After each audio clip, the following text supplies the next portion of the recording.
Hey there, how are you doing? I hope you're well. I am Hiramoni and welcome to Get Set Global. Health and well-being, that's what we're talking today. And for it, I have a distinguished panel of doctors from around the world. I think that's cool, don't you think so? It is often said that when it comes to the human body, we are our worst enemy. Diseases more often are the result of our own choices, and the body doesn't suddenly crash, but it keeps giving us signal prior to a visit to the doctor. By the way, these are not my words, but these are words from acclaimed doctors from across the world. They also say that many diseases and chronic illnesses are preventable. And I think that that is one of the best piece of news for the human race. Of course, in today's time, in this digital revolution, it is easy to find information on anything we want to. But here is the thing, based on who we speak to, what we read, what we see on social media, we can believe in all kinds of myths out there. And to be honest, everything looks pretty convincing. So it is hard to tell right information from wrong. So, to help you and me, like I said before, I have got a panel of distinguished doctors from across the world who would tell us how we can protect from different illnesses and chronic diseases, and how we can build a nation that just doesn't treat people when they are ill, but how do we manage health prior to that? Also, as humans, we crave stability. So, in times like today, when things are uncertain, it is natural to feel unsettled. So, today's show is also a reminder that while these disruptions are not in our control and often probably temporary, what we can control is manage our health physically and mentally. By the way, we'll talk about the elephant as well in the room. Yes, you guessed it right. We will also get updates on COVID 19 from different parts of the world. And I'm so thankful that we have access to this global network of doctors who are happy to hold hands and show us what's right for us. So, if useful information is what we are after, then this is the best place to be in. My first guest is joining me from Australia, and he is Pranav Sharma, Dr. Pranav Sharma, in fact. And let me get him to the panel. Hi, Pranav. Hello, hi Hiranmani. You well? I'm well. How are you doing? I'm good. I'm good. Thank you. So, Pranav, let me get also my next guest to the panel. And he is joining us from Qatar. So, Dr. Kalim Zada. So, hi, Kalim. Hello, Hira. How are Hi. you? I'm good. I'm good. Thank you. Good, So, good. I'll quickly introduce both of you. So, Dr. Pranab Sharma, he is a general practitioner in Australia. He is there for last 2.5 years. Before that, he was in the UK as a family doctor for 2.5 years, I think, again. And before that, you worked for different London hospitals as a general practitioner, and you have done your training here in the UK as a general practitioner too. And now you are a fellow member of Royal Australian College of General Practitioners. Some of your area of interest are chronic diseases like asthma and diabetes, chronic fatigue, and also, I think you said pediatrics and mental health. So I'll have a lot to talk about all of that, but I'll quickly introduce Kalim as well. Kalim, as I mentioned, he works in Qatar as a family doctor. And before that, he was also in the UK as a GP, general practitioner. He before that worked as a psychiatrist as well, and he also has a post graduation diploma in dermatology. All right, great. So I'll start with Pranav. So, Pranab, because one of the area of interest is prevention, so let's start with cancer. We know that cancer patients are growing across the world. If I talk about Australia, for example, I think 1 in 2 men and women will be diagnosed with cancer in by the age of 85. If I talk about India, 1 in 10 Indians will have cancer during their lifetime. I mean, I think you know all of this better, that we have progressed in this area. Survival rates are higher.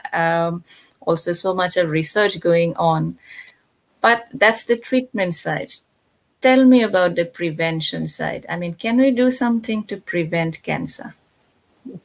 So certainly there are lots of things which we can do, and some of those things are common and well known to a lot of us, especially things like smoking. Smoking is one of the biggest risk factors, which is associated with a lot of cancers, especially lung cancer and bladder cancer.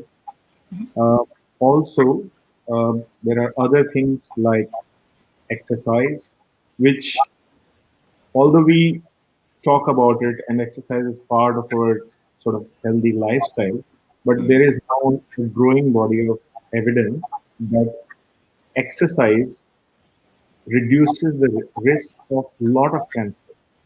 Okay. And the same is true for other things like type 2 diabetes, for example, um, alcohol consumption. Uh, Also, one of the other common things that we can use in our day-to-day uh, life is there is some echo. Can Yeah. So, do you have a mic, a headphone, I or do, or something? Yeah. So let's try that. Yeah. So you are saying, yeah. Let's see. So can you hear me? Yeah, yeah, yeah. Perfectly. Yes. Okay. Sorry, I can't hear myself, and I can't hear you. Oh dear. You should be. You should. Okay. While you sort that out, maybe I'll come Move that vocally. down now, hopefully. Yeah. Yeah. Okay. I mean, I can hear you. So you carry on. You carry on. So one of the other things which is aspirin. So a common pill which is very useful in the prevention of many common cancers, and it has the biggest impact on colon cancer, on cancer of the food pipe, and stomach cancers. So now there is a recommendation, especially in the US, which we can ask Raja when he comes later on the panel, Sure. that between the age of 50 to 59, especially in people who have a strong family history of colon cancer, it's recommended as a prevention measure. Okay. Also, uh, the kind of things which we often think that probably people will pay attention to, things like infections, hepatitis B, hepatitis C infections. Now, for hepatitis B, we have a vaccine, and it's something which is commonly implicated in liver cancer. So, if people have the vaccine, the risk of having liver cancer is much reduced due to this infection. Okay. So have I understood it correctly? That so you have said things like, obviously, that exercise, how it reduces the risk of cancer. You have said something called aspirin. Is that what you have Yes. said? Yes. Is that the medicine that you can generally take it, or doctor has to advise it? How does that work? So, aspirin is something which is available over the counter in most countries Okay. um, in a low dose in 75 milligram. But what I would say is that before you start taking even aspirin, it's best to discuss with your doctor whether it's the right medication for you, or is it something that you should not take because of the side effects. But if there is a strong family history and of colon cancer, and you are in the right age group, um, 50 to 59, then it is considered helpful, and it's something you should definitely be discussing with your doctor if you fall into that age range. All right. Okay. It's not for everybody, only when you have got a history, family history, and so on. Okay. You have said smoke also can be a cause, smoking rather. Okay. Anything else that you wanted to add? Uh, Uh, well, lifestyle, which is a common thing which a lot of our patients do ask, that what is the role of lifestyle, diet, and environmental factors? So, sure. ultra processed foods definitely have a link with a lot of cancers, but more so with bowel cancer. Okay. And also, if there is a high intake of saturated fats, then there is a much higher risk of breast cancer in women. Mm-hmm. Okay. Some of these dietary measures we can use and target it to people who have a higher incidence of, let's say, breast cancer due to their family history. Okay. Okay. All right. So I'm almost thinking that you got to go to the doctors to screen and see that if there is almost like if you have a family history, you actually take the initiative of going to the doctor and see whether some of these things they should take care of. And diet, with diet and exercise, the trouble is for anything related to health, this is what you got to do, right? So I think people hear so much about these things, they're like, tell me something new. Yeah. So people are looking for magic pills. I'll come to the magic pill soon, but I'll speak to Kalim first. So Kalim, you are trained as a psychiatrist. That's So right. let's talk mental health.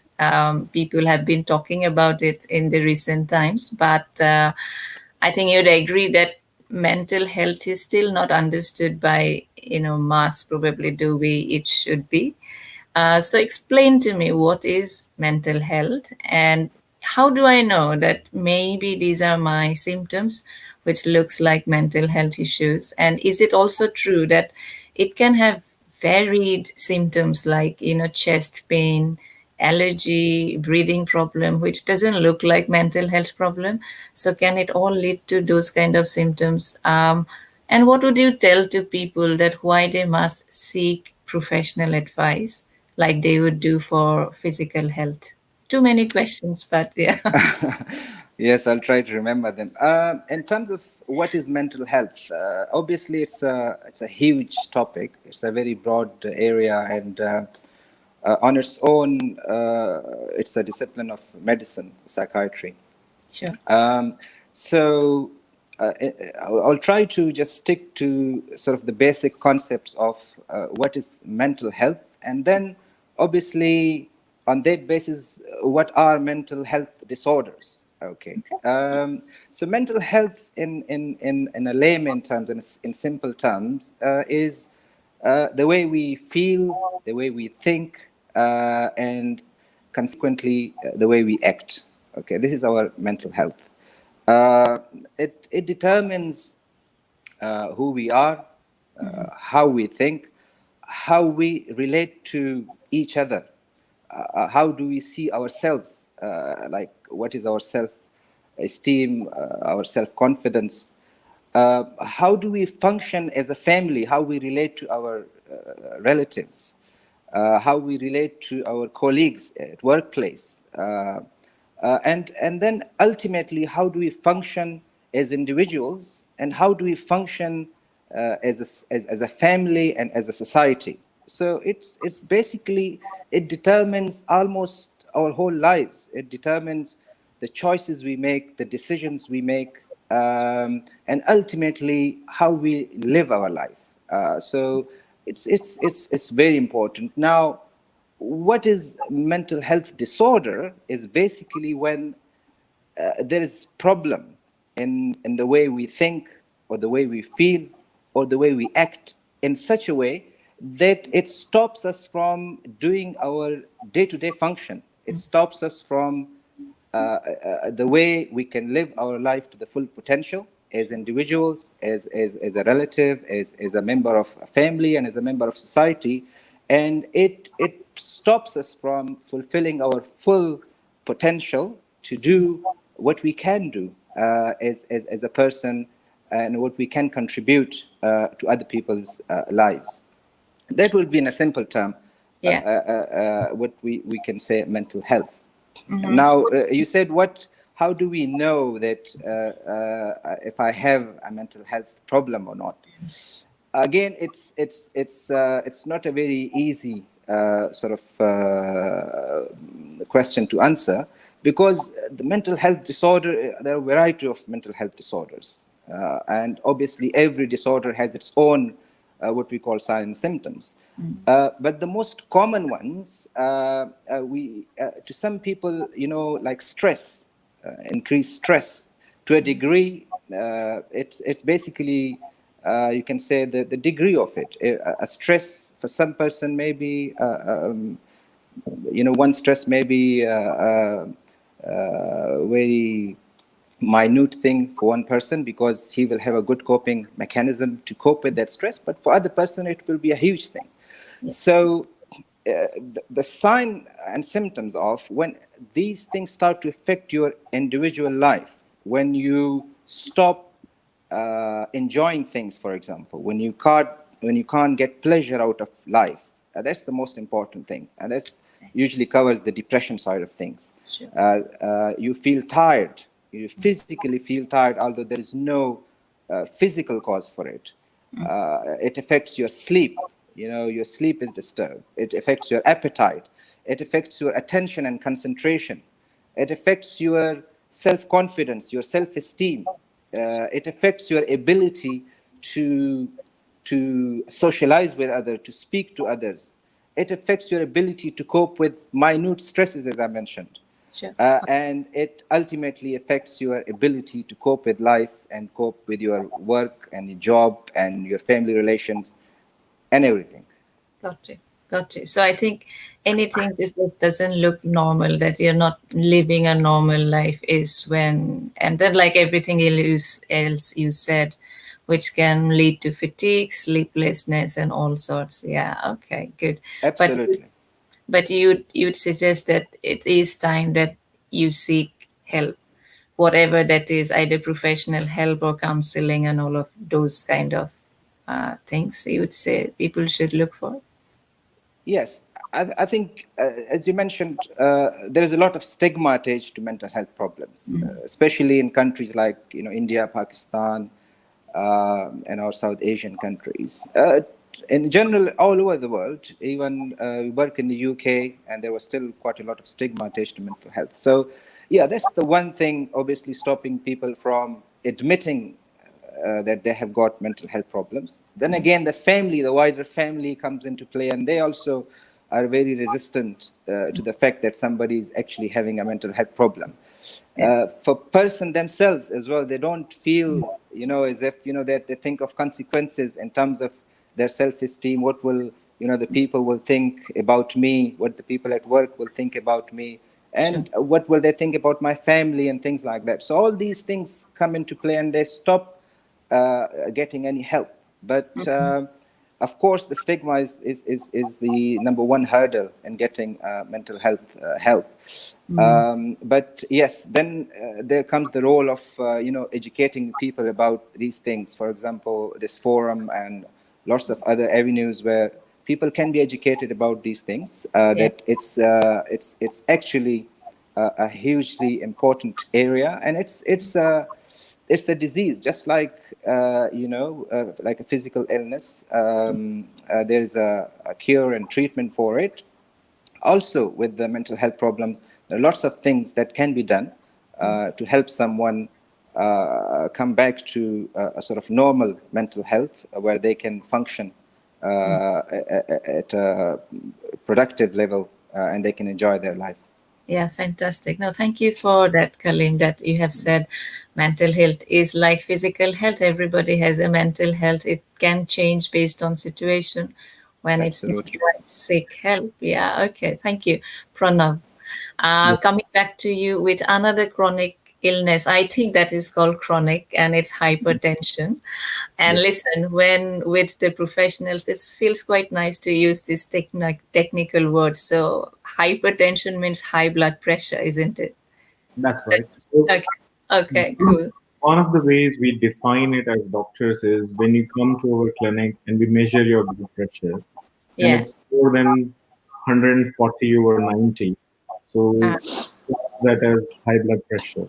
aha. Okay, cool. That's good. That's good stuff. So, of course, high blood pressure. I mean, we know that it is almost everywhere now, and we see 1 in 5 now, young people are suffering from hypertension. We're starting at quite an early age, which is quite shocking in a way. And we also see more people suffering from high blood pressure in urban areas than rural areas. So does that tell that lifestyle probably is one of the major causes? You will tell me the reasons, but Mhm. I'm quite keen to know what do I need to do if I know I have got high blood pressure to control it, and what do I do to prevent it? I think I'm really keen to also know before we get to that stage. Is there anything we can do to prevent ourselves from? Yes. So some of the common things again that we normally always talk about are exercise, because exercise not only improves the blood flow, it reduces the blood pressure, it reduces the pressure that is there on the heart. Also, weight loss, keeping to your normal weight for your height, that is helpful for maintaining the blood pressure. Having a diet which is low in salt. And as when we were having a discussion before, one thing which we commonly miss is in terms of a lifestyle factor, being out and about outdoors in the sun, obviously when it's not too hot, is very helpful in reducing blood pressure, because sunlight not only gives us vitamin D, it also releases nitric oxide, which is a chemical that opens the blood flow in our blood vessels and thereby reduces the blood pressure naturally. So, one of the things which you asked and which is quite important is that in urban areas we are seeing a rise in the cases of high blood pressure, because the lifestyle is you get up in the morning, you get ready, you go to work, then you are cooped up in your office the whole day. By the time you are back, there is no daylight. So you have been in the office all day and you have not seen sunlight. And that in turn will increase your blood pressure because you're not getting that sunlight, you're not getting that vitamin D or nitric oxide. So Okay. that I think is an important factor. Also, diet is very important. So if you're having a diet which is rich in processed food, meat, that has the potential to increase your cholesterol, also can have an effect on your blood pressure. Okay. All right. Perfect. Some things that naturally lower blood pressure are fruits like watermelon, for example. Watermelon is a fruit which naturally helps to lower blood pressure. Okay. All right. So if I can sum it up for you, is you have said that, of course, all of that diet, we need to be careful of what we're eating, cutting down on red meat. You have said watermelon is a good one to keep it control. But Mhm. what you have said is sunlight, very important for Yes, blood pressure to be in control. Vitamin D, you have said, and you have also said salt, right? That we have to reduce that, salt. yes, Yeah. definitely. Yeah. Now this is what it is. I was thinking that what people don't know these days, because we have got this problem of today's generation, or Mhm. when we can get all the information everywhere, they would always be like, tell me something I don't know, right? So everyone is looking for that magic pill, but the trouble is the solutions were same, years back. It's the same solution today. So between knowing and doing, there is the difference. Are we doing? Are we following them? So it's nice to hear all of this repeated suggestion again. As long Mhm. as we follow them, I think we are in a good place. Kalim. Kalim, Yes. similar, similar kind of another. I don't know if it is chronic disease, but then something that a lot of people face in their lives at some point. But probably it's not taken too seriously because it's not life threatening, and that is things like digestion, feeling bloated or maybe acidity. Sometimes it can aggravate to like abdominal pains. Would you say that these kind of problems are mostly because of the food choices we make? Are they fixable quite easily? What would you say? Or would you say that sometimes people just find it very difficult to break those food cycle habits? Do you have any suggestion? How do we break them? Okay, so in terms of what you mentioned, there are symptoms of abdominal symptoms Yeah.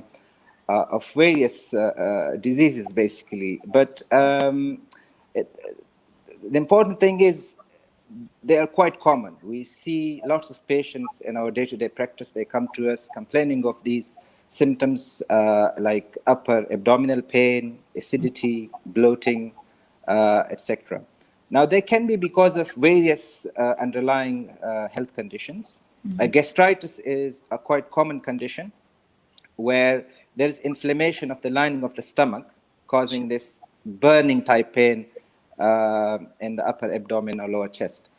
And nearly 50% of the population in subcontinent have gastritis.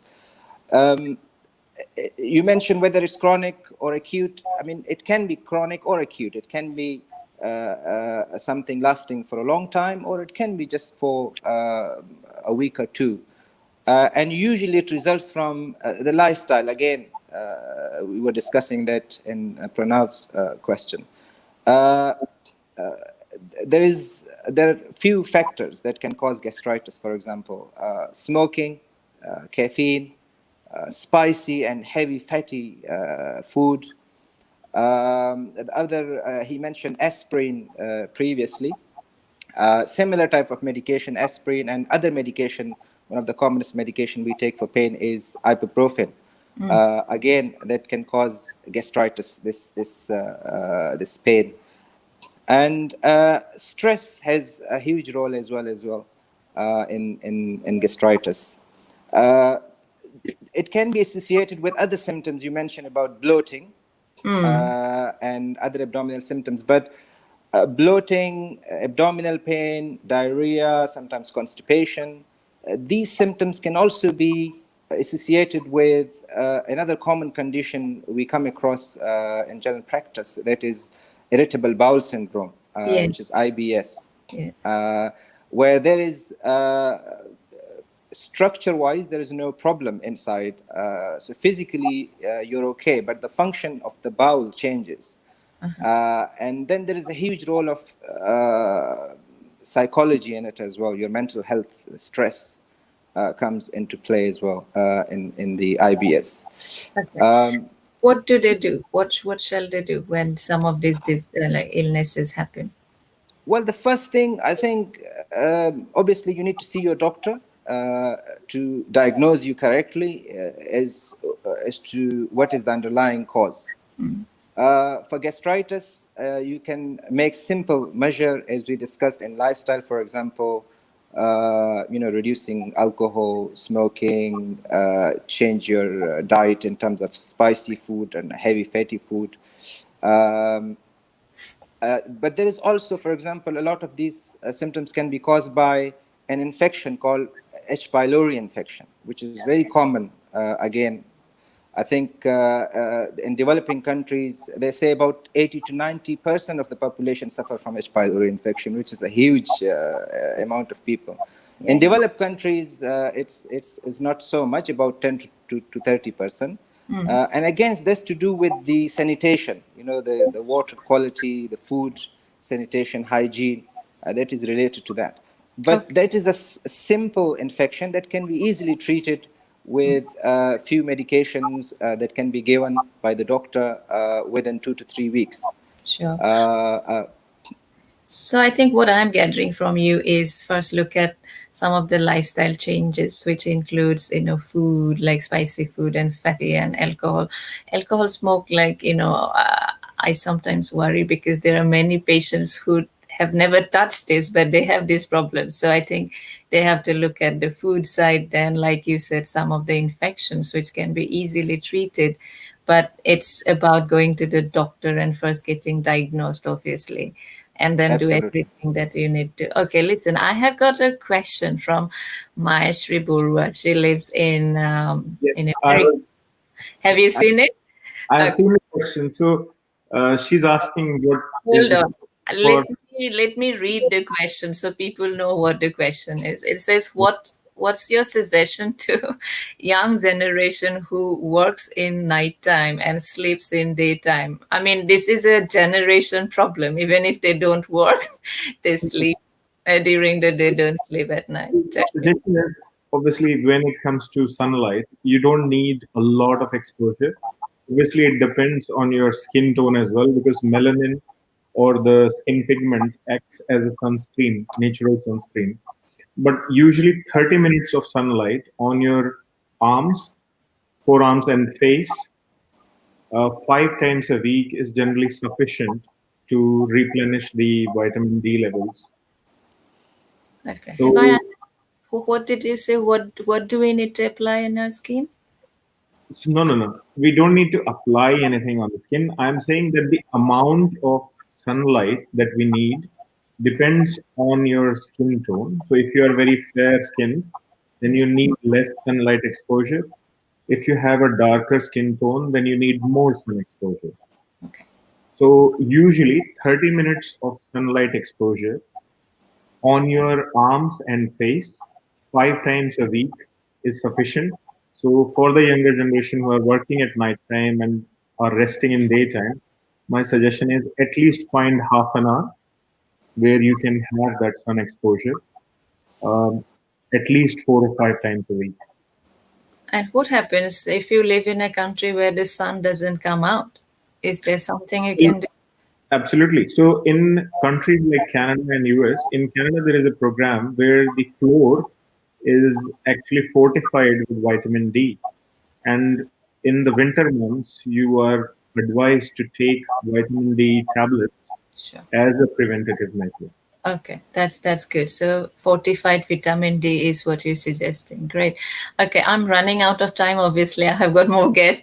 I've got a common question, so quick answer, please. Yes, So every healthcare system has got its own way of operating.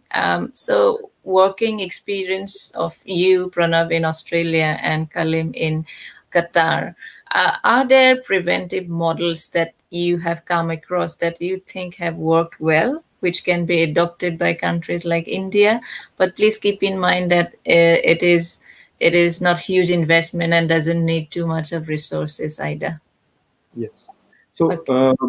I'll start with this, and Kaleem, I'm sure, can talk more about this. So a simple thing which is called as cervical screening, which is a common thing done in Western countries. It's a preventative measure for a lot of women. So usually in Western countries like Australia and UK, the screening starts at the age of 25. It's a test that can be done by most doctors and tells you whether you are at a higher risk of developing cervical cancer or not, and then you can have the right treatment. Also related to this, UK and Australia and other countries have started a vaccination program called HPV vaccine, which HP. Okay. HPV vaccine, which prevents the viruses that cause this type of cancer. And in Australia, it's given to both boys and girls, which are usually school going at the age of 12 or 13. Okay. That's brilliant. Okay. Kalim, you? Is there anything to? Yes. Yeah, I mean, in terms of the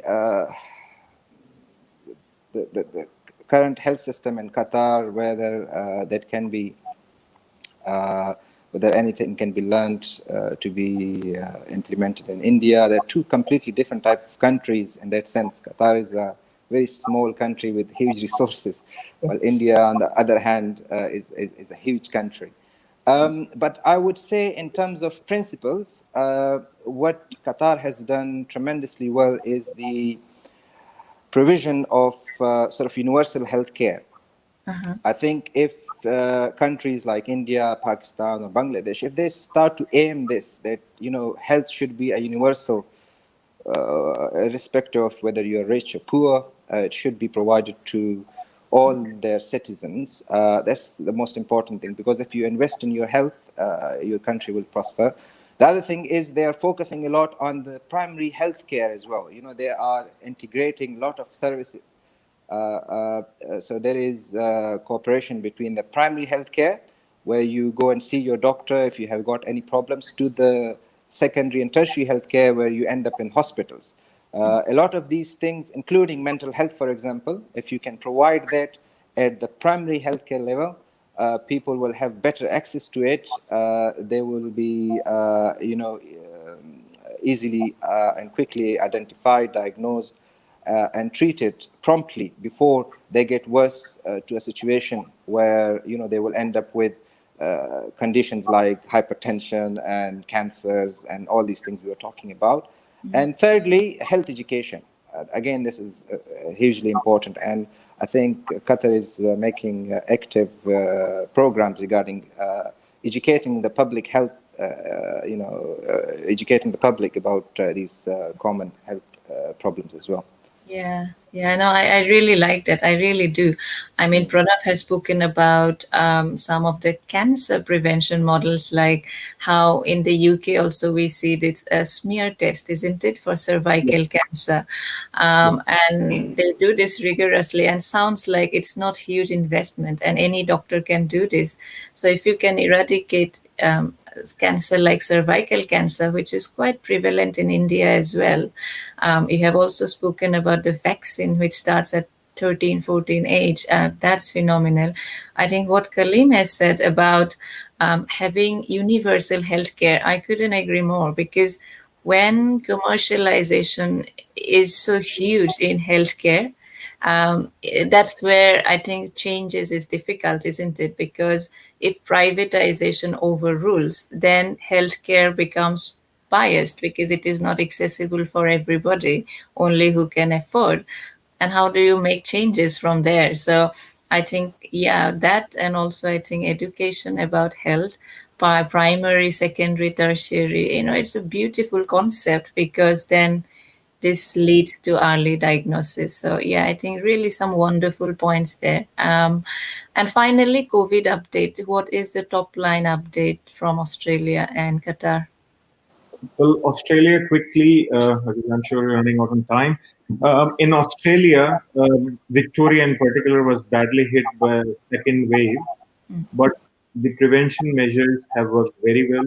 Today, the number of cases which were diagnosed were only 16, and one of the ways by which the state government has worked is by closing down activities where a lot of people would congregate, asking people to stay at home and get out only for very specific reasons.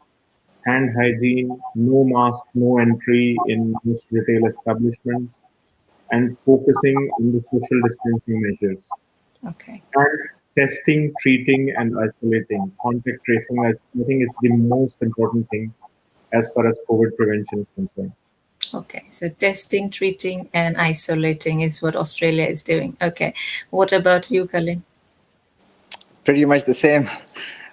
Testing, and Qatar was one of those few countries which started testing people quite early on, free of charge, and so far they have total number of positive cases in Qatar is around about 125,000, uh, out of which 122,000 have recovered, and only 214 deaths so far from the start of pandemics, which is, quite good. They have also implemented all these social measures they took, but they are in sort of phased return at the moment. The schools have been opened, not fully, but 1 or 2 days a week, and some online sessions are going on. And the rest of the businesses exactly the same sort of line. They are getting reopened in phases. So like the rest of the world, obviously it's not completely gone, but it's a global issue. So obviously we all have to sort of deal with it on a global scale. Sure. So, but you both think that this is the measure for the coming months until we have got a solution to just test and social Yeah, distancing and isolate. Okay. All right. yeah. Brilliant. The three important steps which Pranav mentioned, I will just mention it again. What you can do as an individual is obviously three things. If you can do social distancing, if you can just make a habit of washing your hands, or use alcohol gel to wash to clean your hands, and thirdly, if you can use a face mask. If you can do these three things, you will stand a high chance of not getting the infection. Obviously, it's not a guarantee, but you will increase your chances of not getting it. Okay. I mean, I have got more questions of COVID, but because I have time, I don't have time. So probably I'll roll that to my next guest. But hey, listen, it is lovely to chat to both of you. And thank you so much for your time, for your views, ideas, and a model especially that you shared, which hopefully, is transferable somehow, somewhere for greater good. So thank you for all of that. Thanks, And yeah. Uh, yeah, all right. Yeah. thanks Take for care. having me. And yeah, take good care and goodbye for now. Yeah. Okay. Thank Thank you. you. Bye. Bye. Bye bye. Okay. Ooh. Um, Great. So, like we have been talking about preventive measures today, we know that the science, the medical science, is designed and geared towards treating illnesses. But how do we prevent?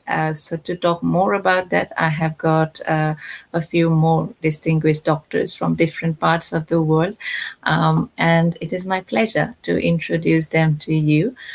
So, my first guest is joining me from the UK, and he's Dr. Sanjeev Sharma. Hi, Sanjeev. Hi, good afternoon, Hira. Thank you for Good having me afternoon. on the show.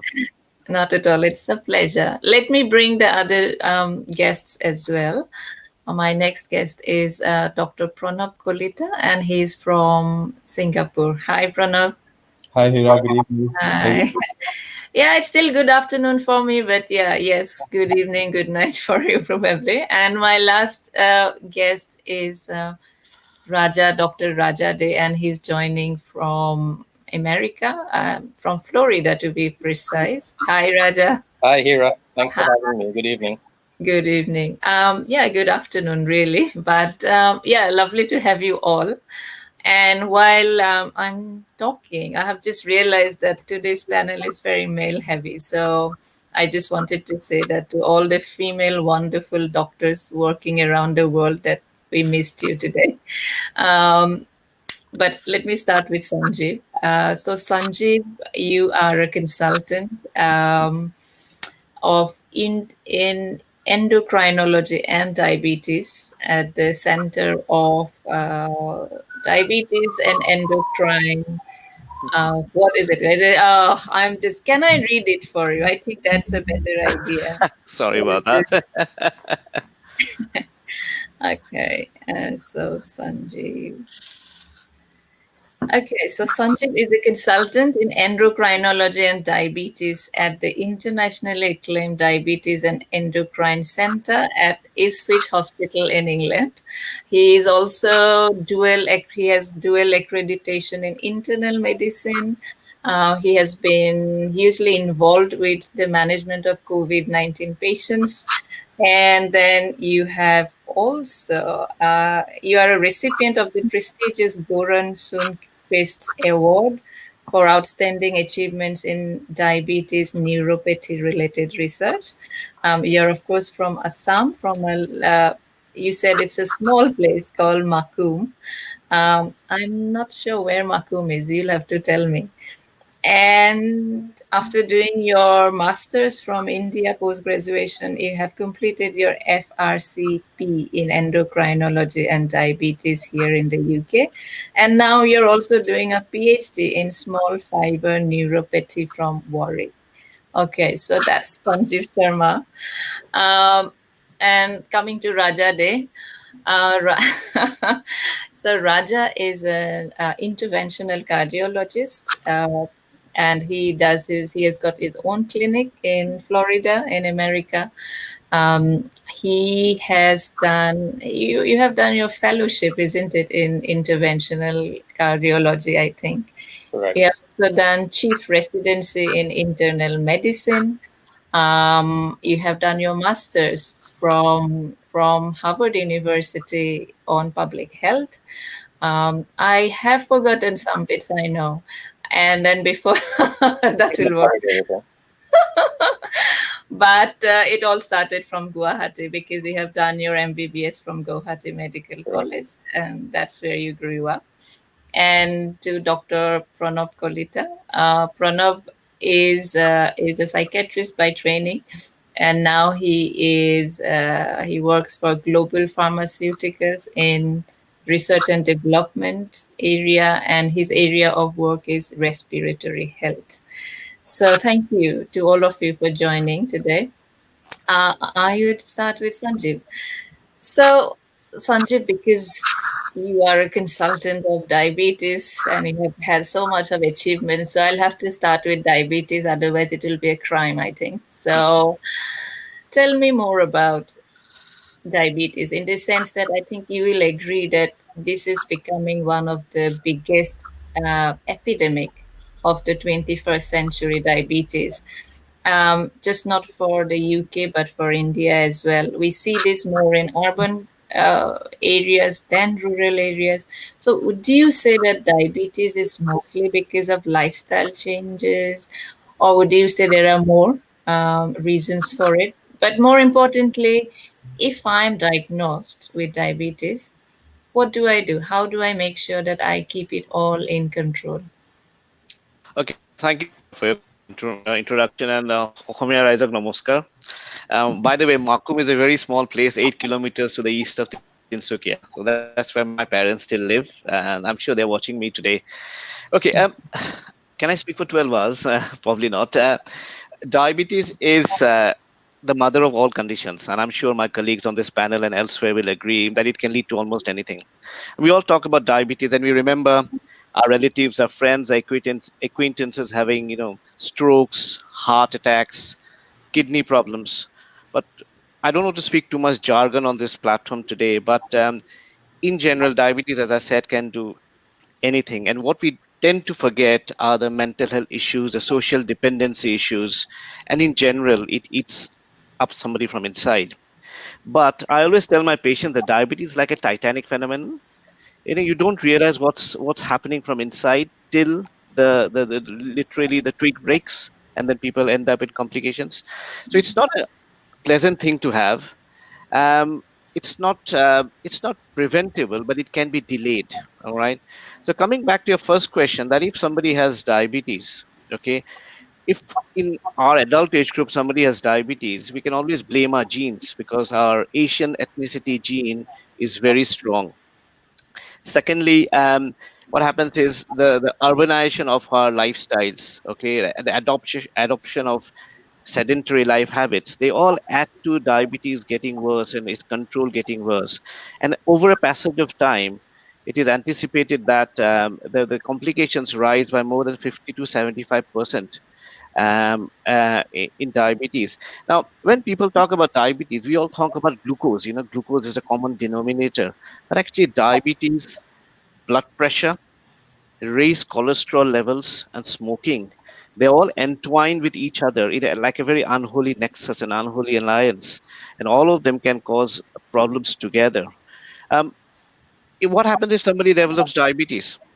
Well, I think the short question to that is, short answer rather, is that you have to be very careful. We have to be extremely careful because without the proper health infrastructure or without the proper support, things might go down the wrong route very soon. Okay, there are.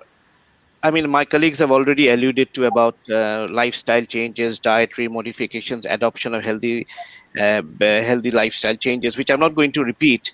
But in terms of medications, there is a need for early adoption of intensification. That means control has to be established at a much earlier time. The situation in India is very different. I'm a product of the Indian system, so I know the Indian system very well out, and I've adapted to the UK.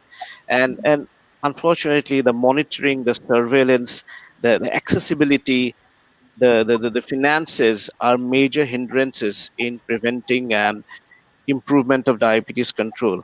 And very quickly here, I know you're strapped for time. Let me just take, because COVID is something that diabetes and COVID are entwined with each other. Okay, and can I just categorically inform all members or all audience of this show that if somebody has diabetes, it's now proven beyond doubt that you are not any more susceptible to COVID than people without diabetes. But the caveat is, if somebody with diabetes develops COVID infection, then the need for hospitalization, oxygen requirement, assisted ventilation, even death is 2.5 to 3.5 times higher. So I think it's very imperative that patients with diabetes take even extra precautions not to catch it in the first place. Okay. So what preventive measures can you take? One, please keep yourself healthy. Make sure that whatever is possible at your end locally, whatever means are available, get your diabetes control and your blood pressure control. And if you have any complications, make sure they are at least looked into to maintain stability. Take that extra two bit of precautions as compared to normal population. Don't be foolhardy. Limit yourself to whatever exposure you absolutely need to do. Wear PPE.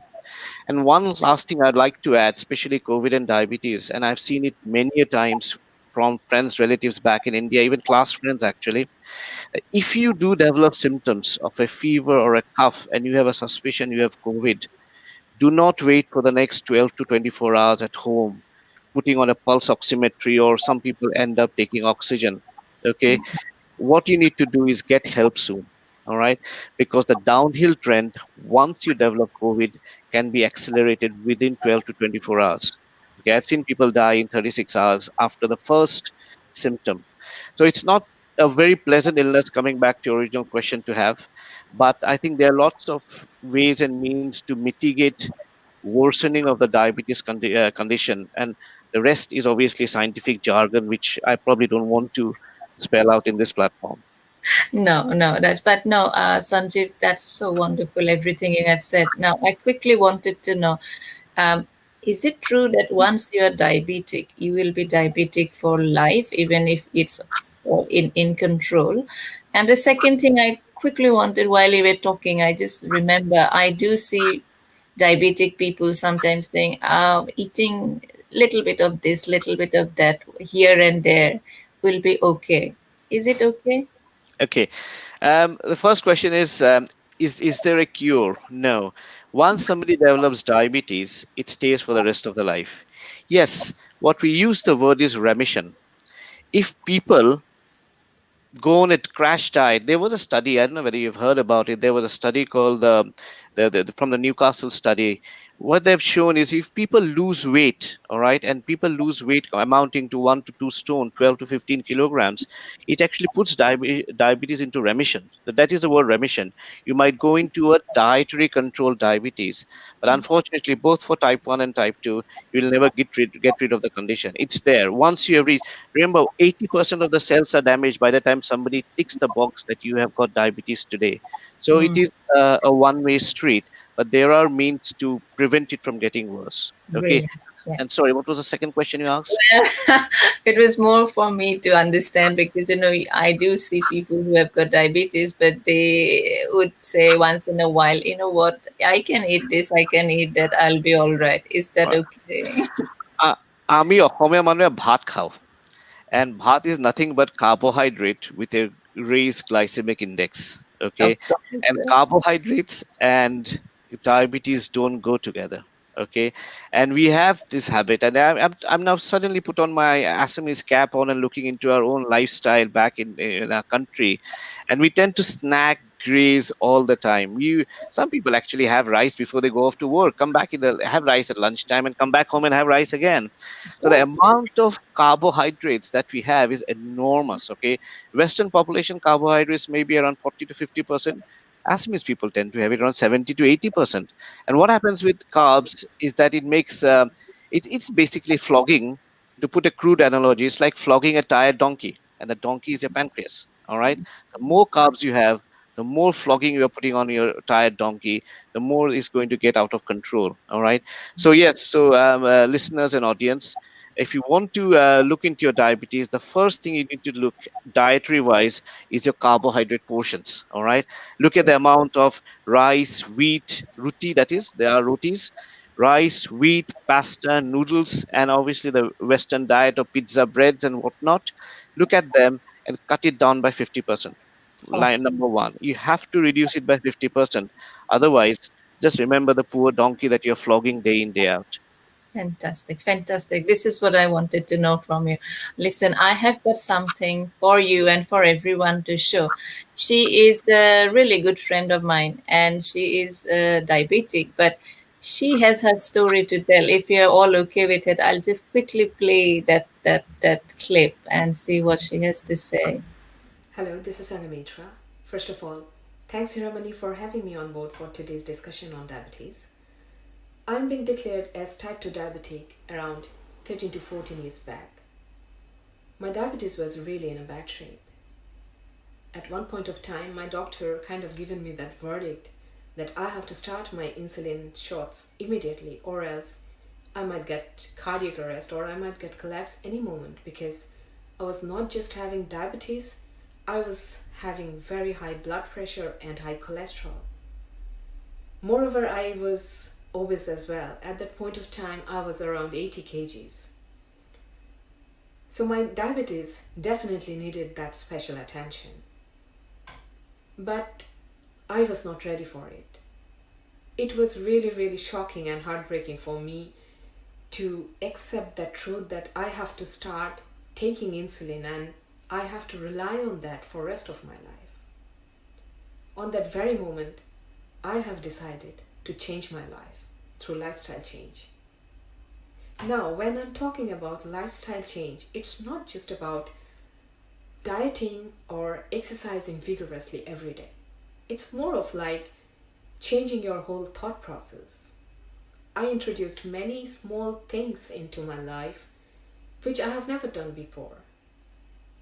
Like I started looking after each and every meal and drink what I consume every day. I started counting calories. I started doing yoga. I started meditating. I changed my sleeping pattern, etc. etc. There are a lot of small baby steps I have taken in my life to giving myself a better and healthier life. And because of all these things, I achieved my goal today. I am living a normal life, though I am a diabetic, because once someone declared medically diabetic, he or she will be diabetic for life. So I am not claiming that I am no longer diabetic, but it is very much under control so that I can live a very normal, happy and healthy life just like other people who do not have diabetes. So it is doable, it is achievable as long as you make up your mind. So go ahead, enjoy your life to the fullest and be happy always. Wishing you all a very, very happy and healthy life ahead. Thank you. So, wasn't that wonderful? I think everything that you said, and she changed, and she has seen the results. So, Um, Here, I just wanted a couple of explanations to that, okay? Because we human beings tend to take things into black and white, yeah. okay? So, for again, members of this audience, what I want to clarify is that as I said, the direct study from Newcastle showed that if you lose weight, as I'm sure this lovely lady showed, you can reverse diabetes, not cure it. But remember, from the day of diagnosis, your beta cells are losing insulin every day. So please do not assume that once somebody with diabetes is offered insulin as a treatment, that you are going to die in the next 1 year. No, that's not correct. Okay, insulin initiation early in diabetes is just a framework of treatment and taking insulin, because what we hear is, oh, my uncle suffered that heart attack as soon as he was put on insulin. So I want to clarify that misgiving, that insulin is a treatment and insulin is something you need in diabetes as the condition progresses. Using insulin is not exactly something that is detrimental to diabetes. In fact, it will help you. Okay. And also dietary changes should always be there. It might not work if somebody has got diabetes for more than 10 years, for example. It might not be able to reverse your diabetes the way this example was put in. The example is a very good strong exemplar of what can be done. Now remember, if you are failing to come off your medications, please do not get disappointed. You might have advanced to a stage of diabetes where you need an additional help in form of treatment. Great. Okay. Awesome. Fantastic. Thank you. Raja.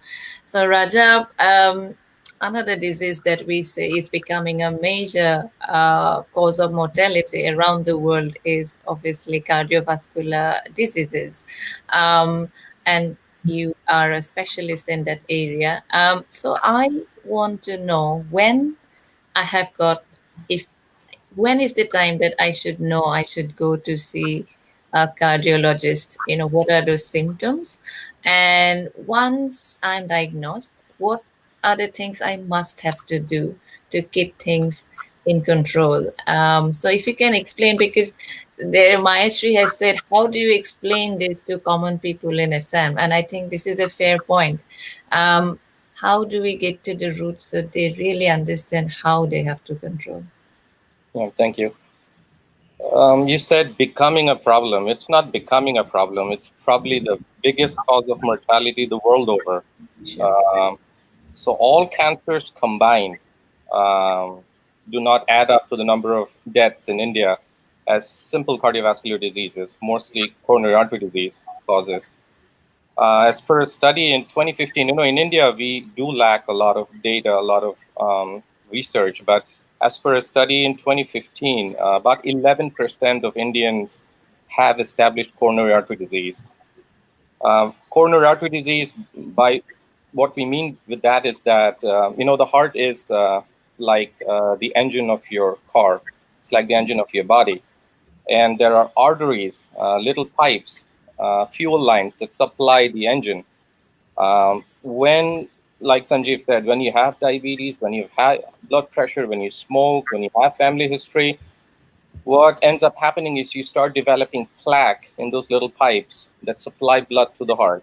So those particular areas of the heart do not get enough blood supply. That's when patients start experiencing symptoms, shortness of breath on exertion or chest pain. A lot of people just, write it off as saying, oh, probably a little indigestion. I probably ate too much last night. So stuff like that, when that starts happening, that's the first sign that you probably need to see your general practitioner, your family doctor. He's your best friend in the community. And the general practitioner can obviously, work you up, and he's obviously qualified to tell you whether is it really heartburn, is it really gastritis, or is it really something more than that. And that, if he feels necessary, then he'll send you to a specialist like me. And at that point, we'll take it over from there. But getting back to the problem, 11% of Indians in 2015, that's 130 crore population. Yeah. That's Wow. huge number of people that have, and even this is an underestimation. Even this is probably a huge underestimation of the actual problem that is. Yeah. And Is it also true that 1 out of 5 young adults are now getting heart attacks? I mean, 100%, 100%. that's scary. That's scary. Yeah. And is it also true what you have said about coronary artery disease? It's not necessarily a problem with the heart, but it's the problem with the circulation of blood to the heart. Is it true? How does that work? Yes and no. I mean, it is a problem with the heart because those arteries are on top of the heart. Those arteries supply blood to the heart. So it's basically a problem with your heart. Okay. But, that's the end stage of the disease process, is when you already have advanced disease, is when you start developing symptoms. The whole point of this discussion today is really prevention. It's a completely preventable condition, all right?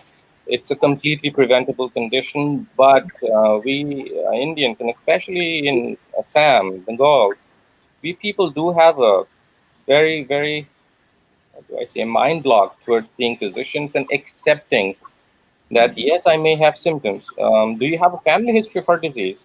No, I have no family history of heart disease. How did your dad die?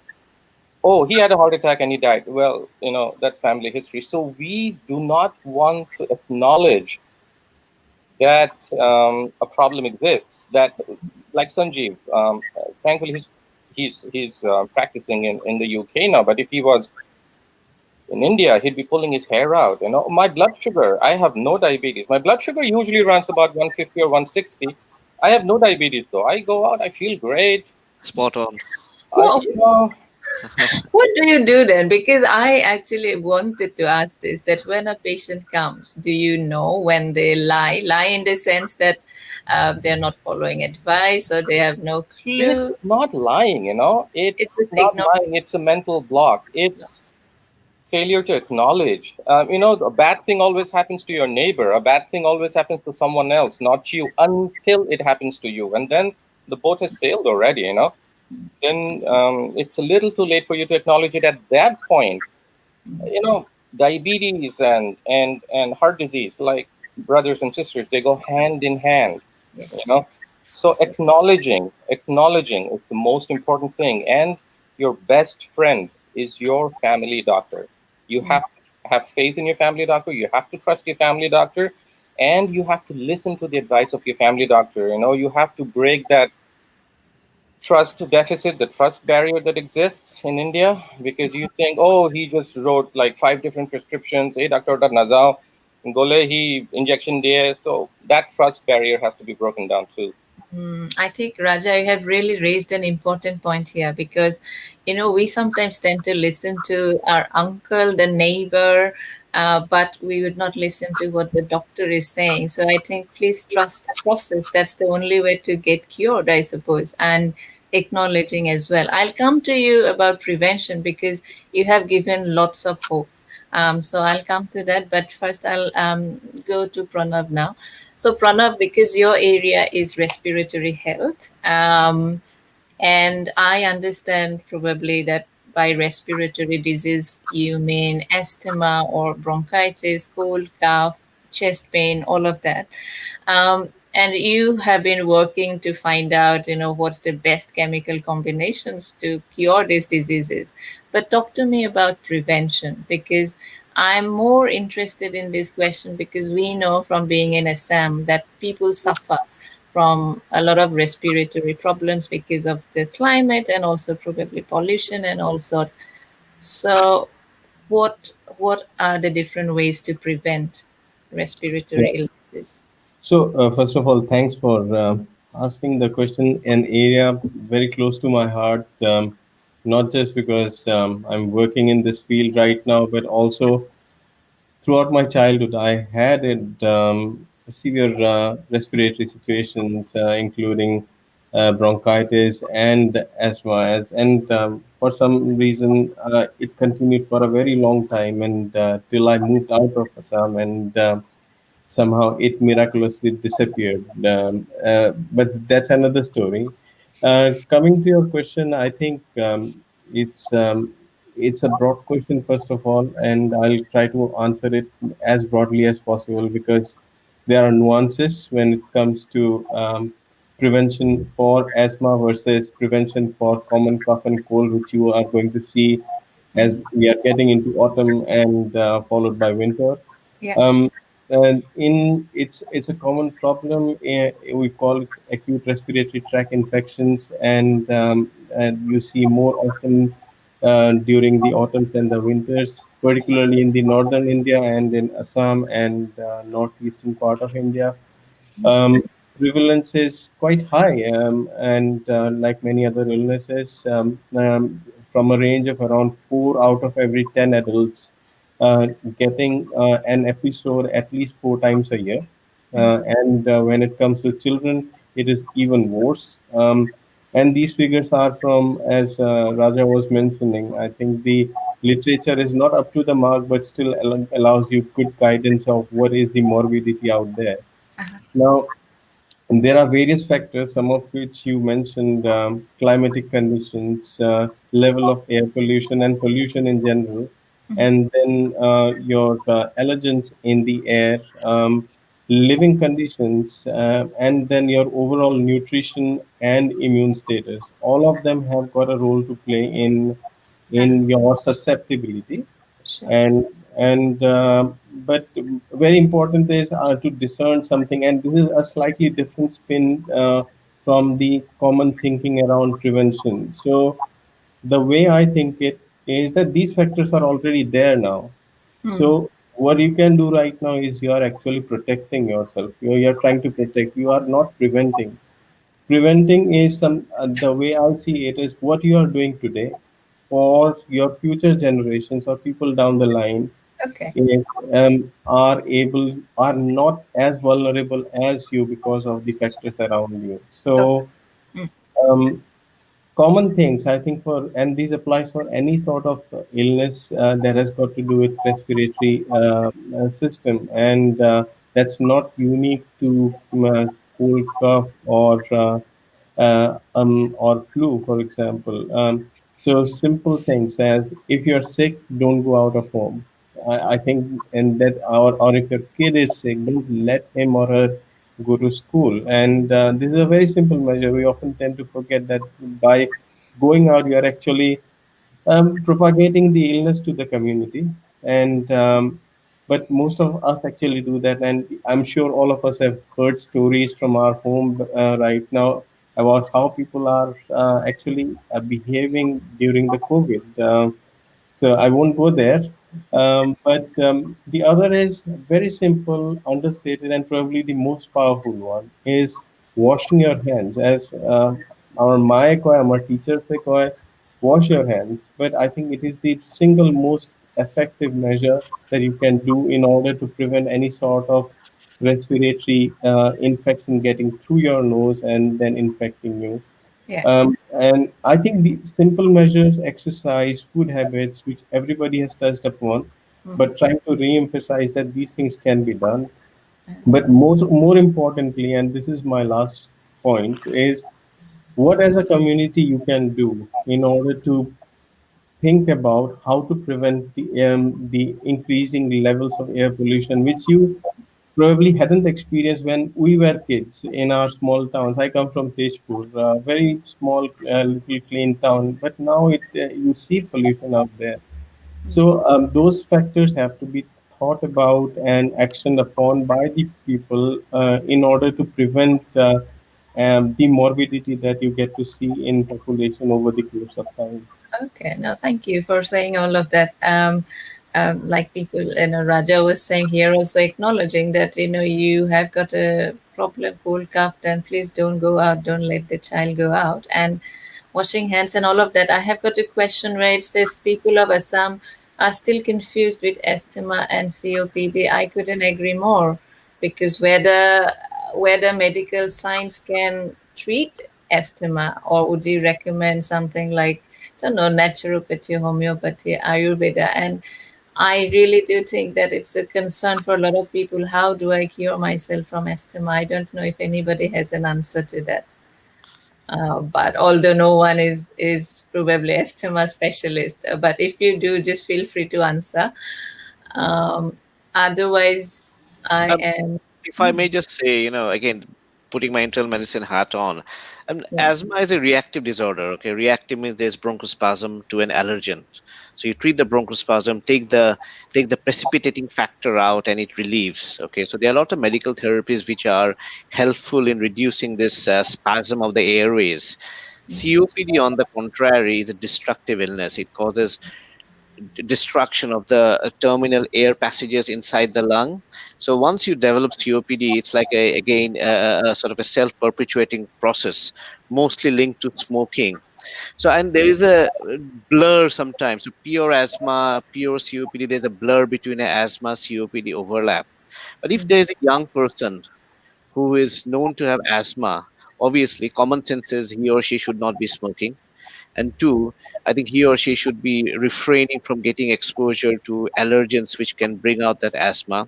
And medications now, actually, the inhalers, which are anti-inflammatory in nature, can actually reverse the asthma rate flow significantly.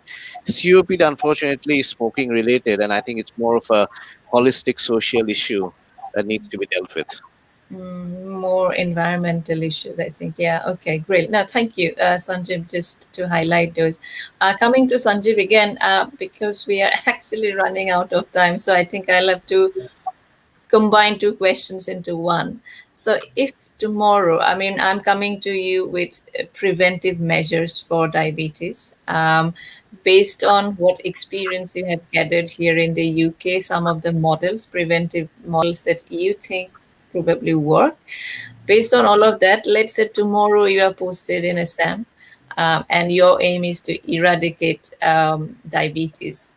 So, how do you achieve that goal, keeping in mind that this is something Right. affordable to everybody? How And do you go there? as Raja put it, I'd probably be bald in a year's time, trying to sort it out and probably not even touching it on the surface. But yes, I think, listen, we all are very reactive people. We talk about medicines and treatment and data and endpoints. What we don't really think about is preventive strategies. And preventive strategies don't happen overnight. They take 10 years to build in. Okay. So we need to put in some preventive strategies. I think it's up to us to provide health education to patients. Diabetes educators will never be there in India. It's not an economically feasible situation. So I think it's up to us, healthcare professionals, to educate patients about exercise, food, sensible meals, even something like using stairs rather than the lift, So for patients, obviously, that is important. But I'd also like to point out, there was a few years ago a Dawn survey published, I think, in Lancet, which showed the pedantic the attitude of Indian physicians towards improving glycemic control and sort of an anti-insulin intensification measure compared to 13 other countries. So I think better control of diabetes early on, using a very rational combination of medications based on science, efficacy, affordability is very important. Monitoring, in India, because of cost constraints, we don't really have any diabetes monitoring. You'll find patients coming in after 4 months to a diabetes, or any healthcare professional saying, my fasting and PP is that much. And that, actually, to be honest with you, it's an absolute waste of money doing a single fasting and PP. It doesn't tell us anything. It's just a snapshot for that particular day What about is glucose. that? What is that? Tell me more. So you come fasting Yeah, overnight, or so if I come to you as a doctor and I say, look at my fasting blood glucose is 140 milligram per deciliter in India, it only reflects what I had last night. It tells me nothing about what my diabetes control is. All right, and a postprandial is obviously a waste of time and money. We don't even have HbA1c infrastructure, and I'm not blaming anyone. It's just the infrastructure we work in. Okay, there is no national preventive strategy for diabetes, and clearly it's not in the radar of the government, who has got other issues to deal with. So I think accessibility to diabetes services, not only in urban hospitals but also in rural areas, is very important. Upskilling colleagues in the healthcare sector or diabetes management is important. Affordability of drugs, reducing taxes, adopting, government controlled price on diabetes medications. You'll be surprised to know that insulin costs anywhere between 1,000 to 5,000 rupees per month to a patient. So how can a normal common individual afford such a treatment when a salary is not two or three times just more than that? Okay, so it's I think it's improper to compare a diabetes service in the UK as compared to India, because the UK probably is 150 years ahead of the game, but it's not undoable. And also, in India, is a huge country. For India, the length and breadth of India is so culturally diverse. A single plan will not fit. You have to implement small models of care in various communities. For example, in the model of care in Assam or Bengal, which share the same cultural practices, will not be applicable for somebody in Punjab, or for that matter, somebody in South India. So somebody has to come up with all these small models in a smaller group, which then make an impact, but only in the long term. You won't get any results in 1 year, 2 years, even 5 years. You're looking at 10-year models to improve, and gradually we find that the outcomes are getting better. And right. lastly, yes, population research. We do not have population preventive research in India. It is something is a need of the hour for my colleagues in India to do more preventive research into how not to base on drugs, how to adapt and modify lifestyle advices to help chronic diseases, not only diabetes, you're talking about heart failure, you're talking about ischemic heart disease, how to prevent worsening of these conditions. Okay. Yes, yeah. So wonderful. Everything you have said, Sanjeev. I mean, um, what you said is about that regional strategy, isn't it? It's not a national level model we're talking regional level. And also things like, maybe we can look at subsidized scheme by the government. Otherwise, how would everybody afford insulin? Absolutely. And all of that. And somebody has said, and I think you actually touched upon this, said, why can't we start health and healthy lifestyle academic lessons in elementary school level in India? Spot on, I suppose, because what you said, that unless we learn how to change our lifestyle for preventing all these different kind of illnesses from a school level, I think this is what Pranav said, that this is how we teach the next generation how to be more healthy, isn't it? I mean, I'll ask the audience next time we go into a shopping mall, which is 2 or 3 floors, step back and just look at the entrance. How many people use the stairs? And how many people use the escalators or the lifts? Your answer will be evident to you. I Mm. think those things start at home at a very early stage. Yes, absolutely. No, wonderful. Thanks, Sanjeev. Raja, I think similar question for you as well. You are so experienced in the cardiology area, and you have also done your master's on public health from Harvard University. Have you seen preventive models on heart diseases in America that you think work well, which you also think that may be feasible, suitable to a country like India to adopt, keeping all of this that Sanjit told, obviously, it's a huge country. Can you think of some of the preventive measures that we can look at? Certainly. To sound like a broken record over and over again is you have to have faith in your family doctor. Okay, your family doctor is your best friend. Um, Unfortunately, population-based strategies are almost non-existent in India, and a country of that size, and a population of that size, and financial resources are constrained in India. So population-based strategies are not going to be easy in a country like India. So what can you do Individual level, yourself, right, yes. individually? Yeah. That's why I keep saying is you have to have trust in your physician and make sure you go see your physician. You have to know your risk factors, all right? That's the most important thing. So I'll try to dumb it down, try to make it as simple as possible for the people listening in today. Number one risk factor for heart disease is family history. Family history and family history. Mom, dad, brother, sister. Did anyone have heart disease? Did dad have stents or bypass surgery?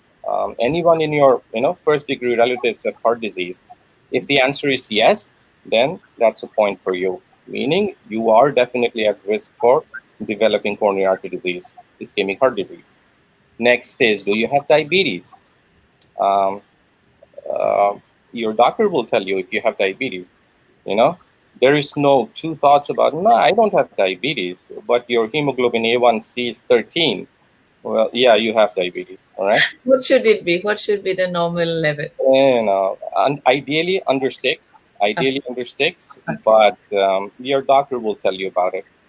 Next is, do you have high cholesterol? Well, I never checked it. Well, that's when you go see your physician and have your blood test done. So he will go over the numbers with you, right? Next thing is, do you smoke? You cannot smoke. There is no middle ground here. I'll cut down to half a pack. No, there is no two thoughts about it. You cannot smoke in a country like India, right? You cannot. As it is, the amount of pollution that you guys are exposed to, on top of that, you smoke, and top of that, lifestyle. There's so much stress in India right now. You're just putting yourself up for major trouble in the future. So don't smoke. All right. Do you have symptoms? It's heartburn. So those are the things you have to be cognizant of, right? You have to understand your risk factors and you have to acknowledge them. Then you have to go see your doctor and listen to what he or she says to you. Do these tests, get your blood pressure checked regularly, monitor your blood pressure, monitor your glucose level, check your hemoglobin A1C, check your fasting lipid levels. And based on that, your physician will come up with recommendations for you. Are you at low risk? Are you at intermediate risk? Or are you at high risk for having coronary artery disease? Based on that, there will be different strategies, right? Now, one more thing that I would strongly recommend. It's a free app that pretty much everybody uses smartphones nowadays, right? There is a free app. It's called ASCVD Plus. ASCVD. ASCVD, all right? Download that app. It's free app. It's a very simple app that'll guide you through every step of the way. What's your age? What's your systolic blood pressure? What's your diastolic blood pressure? What's your cholesterol levels? Do you have family history? Are you taking aspirin, etc.? There are like 7 or 8 questions, and you plug them in, right? And it'll give you your risk of developing coronary artery disease over the next 10 years and a lifetime risk. Then the app itself is going to tell you what are the strategies that you can do to reduce. All right. So, say if your risk is 10% in the next 10 years, that is 1 in 10%, 1 in 10 chance of you developing heart disease or heart attack. What are the strategies? The app itself is going to tell you. Take cholesterol medicine, start exercise, start an aspirin. What is your risk if you do all that? Oh, it's come down to 3% now. That's tremendous improvement in your risk status. So Okay. those small things, and to sound like a broken record, to sound like a nagging wife, every single physician is going to tell you the same thing over and over and over again. All right, like Sanjeev touched before, cut down your carbohydrate intake. We Assamese and Bengali people like to eat tons and tons of rice, white rice, that too. Cut it down not by 50%, cut it down by 80%, all right? Once or twice a week, you're allowed to have rice. Cut down bread, cut down pasta, cut down pizza. It's an endemic thing nowadays, right? Everybody's out eating pizza. Cut down all of the carbohydrate intake, all right? More veggies, tons and tons of more exercise. Everybody has a smartphone. Everybody has a smartwatch nowadays, right? Aim for at least 10,000 steps a day. At least that's a beginning. That's a starting thing, right? At least 10,000 steps a day. Try to lose weight and acknowledge your risk factors, guys. And I keep saying this over and over again. Have faith in your physician and listen to your physician. He's your best friend. And believe me, you want to see me as a friend. You do not want to see me as a doctor when you're in the middle of a heart attack in the middle of the night, when I'll have to cut you open and open your arteries out. I love that, Raja, what you said. Doctors are your best friend. I mean, I just can't, yeah, I can't emphasize more on everything you have said. If you don't trust, in your doctor, then where do you go from there? And everything said. This is the problem of this time as well. We feel we know it all, but then do we actually know? Do we do anything? And like you said, acknowledging, and also if you have got a family problem, that's like the first thing to consider and go to the consultant and see, where the risk factor is. So, and all the healthy lifestyle that you talked about as well, I think, thank you for emphasizing on all of that, both Sanjeev and you. And I am actually going to ask the same question to Pranav as well, because I know Singapore is in the recent times, has been doing lots of initiative for healthy lifestyle for its citizens. So I want to know some of those initiatives that Singapore is taking. I understand it's a small place, so relatively it's easier. But what was those measures that you think are working for Singapore? Yeah, as Raja and Sanjeev were speaking, it was kind of music to my ears because some of these are things what all of us wish for India, but we haven't seen that. And but I have seen here in last close to 10 years of my stay here in Singapore now.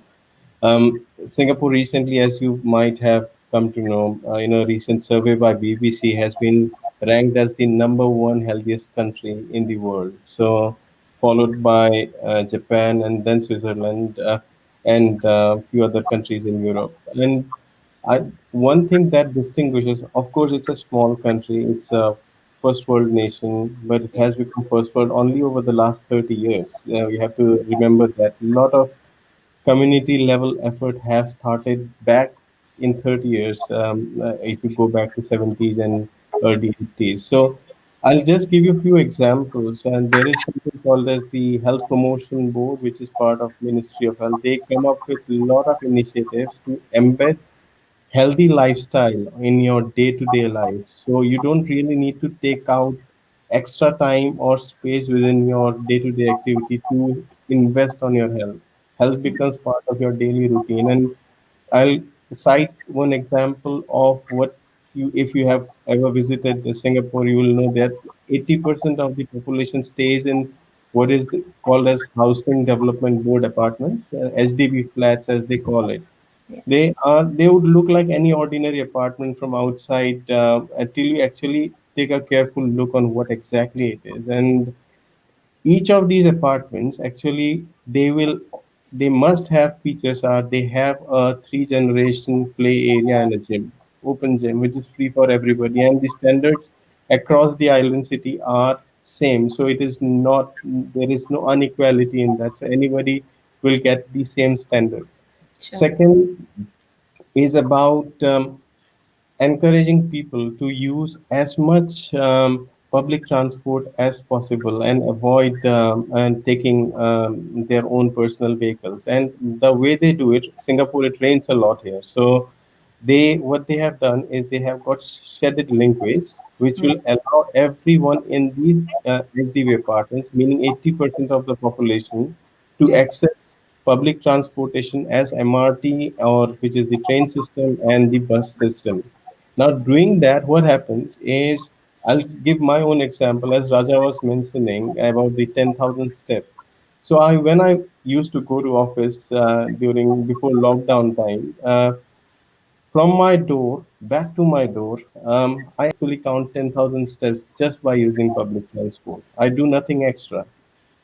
So just imagine that on a daily basis, if you do that, I think how much positive impact it actually has on your health without really investing a dedicated time outside your normal routine Yeah. to invest on your health. Yeah. And I think those are some of the simple measures we can do back in India as well. One last example, I'm mindful of the time we have, so is something that they call as they keep incentivizing health activities from time to time. As 2 years back, there was something called as National Steps Challenge. So you can form a group Mm. and you can count the maximum number of steps to actually get incentivized by something. Now they have come up with something called as Live Healthy SG, where they are collaborating with Fitbit. And if you sign up to that program, anybody can sign up if you are a citizen or a permanent resident. And at the end of 1 year, you would be offered a free Fitbit. And Uh-huh. so in India, we don't really need to offer all these things. Like Raja was mentioning about the app, we have got this what you call Arogya Setu app. Why not just count the steps and make it competitive for the citizens out there? A simple step can lead to a lot of meaningful change in the health, I guess. There Yeah. are many examples, but I'm mindful of the time you have, Yeah. so I can go No, on and on. no, thank you, Pranav. I think a lot of it can be done in a communal way. I think communities can come together. In UK, we have got something called Park Run Challenge, where it's all very voluntary, but in communities, people just come to a park and then they do 5 kilometer run every Saturday. It has become such a huge success, and there is no money involved whatsoever. So I think those things definitely can be looked at. But thank you. Now, because I'm running out of time, I want quick update from each one of you, Sanjeev and then Raja and then Pranav, a COVID-19 update from your countries. So, All right. Sanjeev. From the UK, we thought it was behind us partially, but it has come back. So the R value is increasing for COVID. I'm in Suffolk, so probably less affected than as compared to London or the Midlands. But it is there. It's not going to go away from us for the next 12 months. Okay, and so I think it's very pertinent for all of us, wherever in the world you are, just to stay safe and keep your common sense. Do things that you already been ingrained inside you to do now, and don't think the world is coming to an end. But I think it's not going to go away for the next 12 months at least. So yeah, stay safe, everyone. Okay. Raja. Yes. Well, USA holds the dubious distinction of having the most number of cases and the most number of deaths. You know, some of it is stupidity on the part of people as well. Like even right now, I just go outside and I'll see young people all gathered at bars and having drinks and slapping each other in the back and having fun. So common sense, guys. All right, common sense. Use your mask when you're out and about around people, especially in enclosed spaces. Use a mask. Next thing is use hand sanitizer. Carry a little bottle of hand sanitizer with you every time you go out. The most important way that flu or COVID spreads is not just by inhalation, but by touch. Because inevitably we tend to touch our face, our eyes, we adjust our mask, right? And we are touching so many other dirty surfaces that other people have touched. That's a very easy way of spreading COVID. So when you're out and about, make sure you're not touching too many things, or be cognizant of that fact and use hand sanitizers. If you start developing symptoms, don't panic, all right? Don't go into hysteria. There's a mass hysteria going on right now. COVID is going to be the end of the world. No, it's not. It's just like a flu. So if you start developing symptoms, well, then get tested. That's number one thing, all right? Get tested and stay at home, quarantine at home. You do not need to rush to the hospital, get admitted, and overwhelm the system that is already falling apart right now. There are no beds in Assam, no beds in Guwahati. All the ICUs are full. So unless most 99% of the people will just have mild symptoms, all right? A little bit of fever, a little bit of cough, a little bit of body aches, it's okay. Just stay home, drink lots of fluids, take vitamin C, vitamin D, and zinc. These are anecdotal things, but pretty much every physician will tell you take these vitamins, lots of fluids, take some paracetamol if you have a mild fever, and have people around you. Just notice if your situation is getting worse, if you're having significant shortness of breath, immediately go to the hospital, no question about it. And like Sanjeev said, if you're diabetic, you definitely are at a special risk for that. And one thing that we are noticing now, post-COVID syndrome, it's called, is a lot of younger people are developing a lot of thrombotic events, meaning that they're starting to develop blood clots for some reason. And COVID is possibly causing that, all right? So even though there is no guideline, there is no recommendation from the American Heart Association, but we are suggesting that patients that have COVID or have gotten over COVID and are recovered from COVID start taking a small dose of aspirin for at least the next few months to try and protect yourself, possibly from having a bad outcome. So common sense measures, guys. Stay home, stay away from crowded places, use a mask when you're around other people, use hand sanitizer, do not touch too many things and then touch your face, wash your hands very frequently, and listen to your doctor, listen to the guidelines. Wonderful. Thank you, Raja. Pranab? Yeah, so Singapore, I think it has been back to almost near normal, while the Dorskin status is still orange. The cases in the community has come down to as low as 0 to 1 every day, which Right. is fantastic. And most of the businesses have started opening again. Of course, taking care of the strictest possible measures of safe distancing, wearing masks, and sanitization. So tomorrow onward, even if working from home is a norm, but certain institutes would be allowed to go back to work. Of course, keeping everything in mind. Okay. I think repeatedly repeating what has already been said. Wear mask. If you can't do anything else, at least wear mask. I think that is the biggest factor which has been behind the success of Singapore model. Yeah. All right. Fantastic. Great. I Wear wish a we could. mask over your nose, not just your mouth, okay? Exactly. See, people are wearing masks that is hanging around here. All the politicians are walking around with a mask that's around their mouth. What's the point of that, right? You're supposed to cover your nose. For God's sake, it's not a designer wear, is it? Yeah, no, absolutely. I actually, although it's running so late, but I have a burning question, so I thought I'll quickly ask. You know what? We all saying that social distancing and all of that is what we know is to go for. That's the thing we know. I was speaking to one of the really accomplished doctors, and he was pointing out this to me that, Black Lives Matter, the protest that we know happened in UK, US, thousands and thousands of protesters were out on the street. we do not know any of the COVID-19 case coming out of from those protesters. Why? He was asking why people are getting without any contact are getting COVID-19. That's not true. But first of all, there is no data to.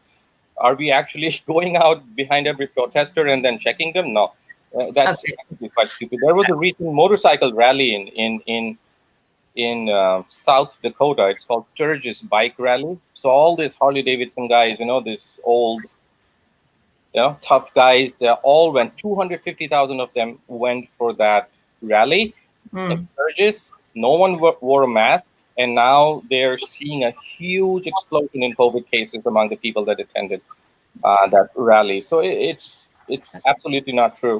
If you're in a crowd, you're not wearing masks, you're gonna get COVID. End of story. okay. If I'm just allowed to add a line very quickly to add to what Raja has just spoken, you see, we only find COVID, the situation by number of hospital admissions and a mortality rate. The Mm, majority of the people who were there in all those, I'm not talking about the social reasons for the groups. But what Yeah. I'm saying is, if young people get affected, they have got stronger immunity, they don't develop symptoms. It's just like a viral flu, get on with it. It's when the older, vulnerable, susceptible people get affected and it leads to a spate of hospital admissions and consequent mortality, then it becomes a public problem. So mm, that's why I think, as Raja very rightly says, there are absolutely no data to say whether that would led to that. But it happened 2 months ago. The R factor in the UK is going up now. We have got around 10,000 patients positive every week. So I think this is a consequence of not only that, but also, stupid mm. attitudes by a lot of general population Okay, so we must have to keep the social distancing. for a year. Okay, fantastic. Listen, thank you so much. Like people have been saying, thank you for all the helpful information, sharing the models, prevention ideas. So thank you for your time as well. And yeah, take good care and goodbye for now. Thank you Okay. very much. Thank you, Very everyone. Nice. Okay. Thanks Bye. for the invitation. Bye bye. Thank you. Bye.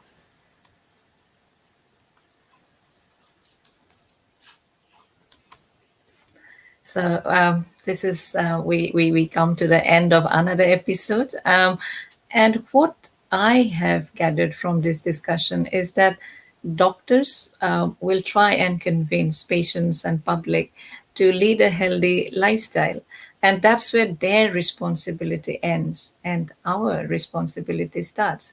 It's up to us how we view our health, how we view life, because it is impossible to enhance the quality of our life if we don't have health. Also, today's discussion was a reminder that the current times may not be as conducive as we would have liked it to be, but it is often temporary. What we are left with always is our health. And probably that's why they say that take care of your body, because that's the only place you have to live. Um, but thank you for watching today's show. Thank you to the Sentinel and sending you best wishes for a healthy and a happy life. Have a fantastic, fantastic week. And I'll see you very soon. Thank you. Goodbye.